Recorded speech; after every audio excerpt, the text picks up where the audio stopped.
নমস্কার, শুভ সকাল সবাইকে। শ্রী পঞ্চমীর অনেক অনেক প্রীতি ও শুভেচ্ছা জানিয়ে শুরু করছি আজকের নতুন ব্লগ। আশা করছি আপনারা যে যেখানে আছেন ভালো আছেন, সুস্থ আছেন। তো ঘুম থেকে উঠে গেছি, এখন বাজে 7:57। তো এই মাত্রই ঘুম থেকে উঠলাম, এখনও কোনো কাজ বাজ করিনি। তো এখন আগে ফ্রেশ ট্রেশ হব, হয়ে বিছানা কি ঘরটর ঝাড়ু দিয়ে মুছে নিব, তারপরে স্নান করে রেডি হয়ে চলে যাব। তো 10টা নাগাদ যাওয়ার চেষ্টা করব, তার আগেও পুজো হবে। তো এক এক মন্দিরে তো এক এক টাইমে হবে, তো দেখা যাক এখন কখন যেতে পারি তার তো ঠিক নেই। তো কেবলমাত্র উঠলাম, রেডি হতে যতটা টাইম লাগে। আর ভাবছি আজকে এই সোয়েটারটা ধুয়ে দেবো, যেহেতু আজকে সারাদিন এই সোয়েটারটা গায়ে দেবো না। আর সোয়েটারটা নোংরাও হয়ে গেছে, এমন একটা কালার যে অল্পতেই নোংরা হয়ে যায়। তো এখন যে আগে কাজ শুরু করে দিই। ঘরটর ঝাড়ু দিয়ে মুছে আমি মুখে নিম পাতার হলুদ মেখে নিয়েছি, বেশি নিম পাতায় মেখেছি আর হাত পায়ে একটু মেখেছি, এখানে শুধু রসগুলোই মেখেছি। তো এখন চলে যাব স্নান করতে। অলরেডি 9টা বেজে গেছে, দেখা যাক 10টার মধ্যে যেতে পারি কি না। তো চেষ্টা করব 10টার মধ্যে যেতে। এখন স্নান করে আমাকে পুজো দিয়ে আবার রেডি হতে হবে, মনে হচ্ছে পারবো না 10টায়। তো দেরি না করে এখন তাড়াতাড়ি স্নান করতে চলে যাই। স্নান করে পুজো দিয়ে নিয়েছি, আর স্নান করার পরে এত ঠান্ডা লাগছিল, আমি থরথর করে কাঁপছিলাম। তো পুজো তো দেওয়া শেষ, এখন রেডি হতে বসবো। আমার পুজো দেওয়া প্রায় শেষ। আজকে আমি ধূপ ধরিয়েছি, যেহেতু আজকে সরস্বতী পুজো। এখন আমি প্রসাদ নামাইনি, প্রসাদ নামিয়ে ফেলবো, তাহলেই আমার পুজো দেওয়া শেষ। আমি সাজতে বসে গেছি, যদিও বেশি সাজবো না, হালকা একটু সাজবো। তো এখন অলরেডি 10টা বেজে গেছে। তো তাড়াতাড়ি করে যতটুকু রেডি হতে পারি, একটু লাইনারটা দিব আর হালকা একটু মুখে ব্লাশন লাগাবো আর পাউডার তো দিব। তো এখন কথা না বলে তাড়াতাড়ি করে রেডি হয়ে নিই আগে। কোনোরকম রেডি হয়ে গেছি, সাথে এই ব্যাগটা নিয়েছি, পরে ভালো করে দেখাবো এসে। তো কোনো রকম একটু খালি সেজেছি, মা এত তাড়া দিচ্ছে, তো এখন বেরিয়ে যাই। মারা বেরিয়ে গেছে, আমি না গেলে এখন বকাবকি করি। মন্দিরে চলে এসে দেখি অঞ্জলি শুরু হয়ে গেছে। যেহেতু আমাদের আসতে একটু লেট হয়েছে, আমাদের আগেও অঞ্জলি হয়েছে, তো আমরাও বসে গেছি পুষ্পাঞ্জলি দেওয়ার জন্য। এদিকে আমাদের পুষ্পাঞ্জলি দেওয়া শেষ, তারপরে আমার কলমটা কপালে লেগে আছে, তো সেটাই দেখাচ্ছিলাম। তারপরেও আরও কিছু মানুষ বাকি ছিল, তারা এখন পুষ্পাঞ্জলি নিচ্ছিল। আর আমার তো পুষ্পাঞ্জলি নেওয়া শেষ, তো আমি পিছনে দাঁড়িয়ে দাঁড়িয়ে ভিডিও করছিলাম। অঞ্জলি নেওয়া শেষ করেই চলে গেছি প্রসাদ খেতে। এখানে খিচুড়ি প্রসাদ খাচ্ছি, তো এখানে নিচেই বসিয়েছে, আমি আর কাকি এখানে বসে বসে খাচ্ছিলাম। প্রসাদ খেয়ে চলে এসেছি আমার জেঠুর বাড়ির ঠাকুর দেখতে। এখানে পুজো আগেই হয়ে গেছে, তাই ওই মন্দিরে আমরা পুজো করেছি। তো 1:30 এখন বাজে, তো আমরা চলে এসেছি। আর এই পুরো খাটের অবস্থা একেবারে কি করে ফেলেছি, তখন তো তাড়াহুড়ো করে চলে গেছি, এগুলো আর গোছাতে পারিনি। তো কিছুক্ষণ পরে এগুলো গোছাবো, এখন পারবো না। এখন আমার একটু ঠান্ডা ঠান্ডা লাগছে, যদি বাইরে রোদ থাকে আমি রোদে যেয়ে বসে থাকবো। তো হেভি ঠান্ডা লাগছে, বুঝতে পারছি না কেন ঠান্ডা লাগছে। মন্দিরে যতক্ষণ ছিলাম ততক্ষণ গরমই লাগছিল, কিন্তু বাড়িতে আসার পরে ঠান্ডা লাগছে। তো আমি একটু বাইরে রোদে যাই, দেখি রোদ পাই কিনা। চেঞ্জ করে নিয়েছি, আর প্রচুর পরিমাণ ঠান্ডা লাগছে, বুঝতে পারছি না আজকে কেন এত ঠান্ডা লাগছে। আজকে সকাল সকাল স্নান করেছি, তারপরে যদি এত ঠান্ডা লাগে, কিচ্ছু করার নেই। তো এই যে খাটের অবস্থা তো করুণ হয়ে রয়েছে, আমাকে এখন খাটটা গোছাতে হবে। তো দেরি না করে গোছানো শুরু করে দেই। যদিও আজকে তেমন একটা সাজিনি, তারপরেও মানে সাজার জিনিসগুলো সব বের করে ফেলেছি, আর পুরো খাটটাকে মেসি করে ফেলেছি।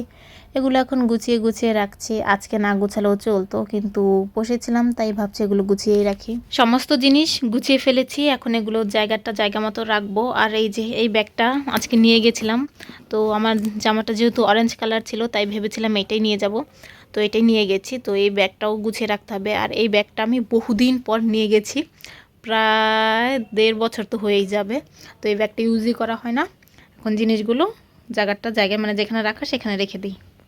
তো বিছানাটাকে গুছিয়ে ফেলেছি, আজকে যদি দিব্যুরা আসে তো ভালোই হবে। আর ওই যে ওইখানে কতগুলো জামা কাপড় রেখে দিয়েছি, ওগুলো ওখানেই থাকবে। কেননা যতদিন না পর্যন্ত দিদি আসবে ততদিন পর্যন্ত এখান থেকে আমি সরাবো না, এই বিছানাতেই থাকবে। আর আমার একটু জল পিপাসা পেয়েছে, এখন যেয়ে জল খাবো। সেই মন্দিরে যে খিচুড়ি খেয়েছি, তারপর আর জল খাওয়া হয়নি। একটু খিদেও পাচ্ছে, কারণ তখন খিচুড়ি খেয়েছিলাম অনেকগুলো, তারপর আর কিছু খাওয়া হয়নি। তো এখন যাই, যে আগে জল খাই, তারপরে মুখটা ধুয়ে ফেলবো সন্ধ্যার আগেই ভাবছি। না থাক, সন্ধ্যার দিকেই ধুবো, এখন ধুবো না। তো এখন মানে একবারে ধুয়ে ফেলবো, ধুয়ে স্কিন কেয়ার করে ফেলবো। তো এখন যাই, আগে কিছু একটা খাই। খুব মানে গলাটা শুকিয়ে গেছে, জল তো খাবো, সাথে কিছু একটা খাবো। বাজে 4:00। তো এখন একটু খিচুড়ি খেলাম, মা খাচ্ছিল, তো মার ওখান থেকেই খেলাম। তো এক মন্দির থেকে তো খিচুড়ি খেয়ে এসেছি, তো আমার যে যে জেঠু বাড়িতে সেই পুজোটা তাড়াতাড়ি হয়ে গেছে, সেখানে পুজো করতে পারিনি, মন্দিরে পুজো করেছি। সেখানে খাওয়া দাওয়া করে জেঠু বাড়িতে গিয়েছিলাম, কিন্তু জেঠু বাড়িতে আর খাইনি। তো এখান থেকে কতগুলো খিচুড়ি দিয়েছে, অনেকগুলো খিচুড়ি দিয়েছে। এই যে এক বল পরিমাণ খিচুড়ি দিয়েছে, এখানে ভুনা খিচুড়ি, ভোগের মানে খিচুড়ি রান্না করেছে এটা। তো এটা এখন খেলাম, আর এখান থেকে কিছুটা খিচুড়ি নিয়ে দিদিদের দিয়ে আসবো, কেননা এতগুলো আমার আর মার শেষ হবে না, রাতও এখান থেকেই খাবো। তো এই যে এখানে দিদিদের এই থালাটাতে করে দিদিদের কিছুটা খিচুড়ি দিয়ে আসবো। খিচুড়িটা আমি নিয়ে নিয়েছি, মানে দিদিদের জন্য কিছুটা নিয়ে নিয়েছি। এখন যে দেখি ওই যে দিদিরা ঘরে আছে নাকি ঘুমোচ্ছে, ঘুমালে নিয়ে ফিরে, যদি ওনারা ঘুমিয়ে থাকে তাহলে ফিরে আসবো, পরে নিয়ে যাব। তো এখন দেখি আছে নাকি ঘুমিয়ে।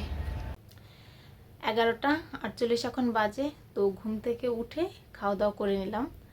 এই সন্ধ্যার পর পর এমন ঘুম পেয়েছে, ঘুমিয়েছি একদমই, খেতে মানে খাওয়ার ইচ্ছে ছিল না, কিন্তু মা বারবার ডাকছিল, একটু পরে পরেই ডাকছিল, আর আমি বলছিলাম যে একটু পরে খাবো একটু পরে খাবো। মা উঠছিল না, আমিও উঠছিলাম না। তো ফাইনালি কিছুক্ষণ আগে উঠলাম, উঠে খাওয়া দাওয়া করে নিলাম। তো আজকে সারাটা দিন খিচুড়ি খেয়েছি। সকালেও মন্দিরে প্রসাদ খেয়েছি, মানে খিচুড়ি প্রসাদ খেয়েছি, তারপরে এক মন্দিরে খেয়েছি, দাদাদের বাড়ি থেকে নিয়ে এসেছি, সেটাও দুপুরে খেয়েছি। দুপুরে মানে সকালেরটা খেতে খেতে তো লেট হয়ে গেছে, দুপুরে তো খাইনি, একটু বিকাল বিকাল করে খেয়েছি। তখন রাতেও সেই খিচুড়ি খেলাম। তো আজকে ঘুমিয়ে কাটিয়েছি, মানে এত ঘুম পাচ্ছে এখন আমার, মানে তাকিয়ে থাকতে কষ্ট হচ্ছে। তো গত বছর তো সরস্বতী পুজোর দিন অনেক ঘোরাঘুরি করেছে, এবছর একদমই ঘোরাঘুরি করিনি, শুধু অঞ্জলি নিয়ে এসে বাড়িতেই বসে রইলাম, ছবিও তুলিনি। বিকালে আমি একটু ছবি তুলতে বাইরে গিয়েছিলাম, কিন্তু আমার ছবিগুলো ভালো হচ্ছিল না, তো তার জন্য আর ছবিও তুলিনি। আর গত বছর তো আমরা প্রচুর ছবি তুলেছি, ঘুরেছি। গত বছর ঢাকা গিয়েছিলাম জগন্নাথ হলে, তো আমি, দিদি, শম্পা দিদি, স্বচ্ছ সবাই একসাথে ছিলাম। না, গত বছর তো ফেব্রুয়ারি মাসে হয়েছিল, তখন আমরা বইমেলাও ঘুরে এসেছি। তো এবছর যেহেতু জানুয়ারি মাস হয়েছে আর বাড়িতে কেউ নেই, আমি একাই ছিলাম, মানে দিদি ছিল না। তো যদি আরও মানুষ থাকতো তাহলে হয়তো কোথাও ঘুরতে যেতাম, যোধপুরের দিকে গেলেও পারা যেত, কিন্তু যেহেতু আর যাইনি, আর তো কিছু করা যাবে না। তো এখন এখন যে শুয়ে থাকবো, সেই মানে একদমই উঠে খেতে ইচ্ছা করছিল না। মা কতক্ষণ পরে পর মানে কিছুক্ষণ পরে পরেই ডাকছিল, বলছিল খেয়ে নে খেয়ে নে। আমি বলছিলাম আর 5 মিনিট করতে করতে সেই 11টার পরে মানে 11:30 বা যে উঠেছি। তো এখন খাওয়া দাওয়া শেষ, যে শুয়ে থাকবো।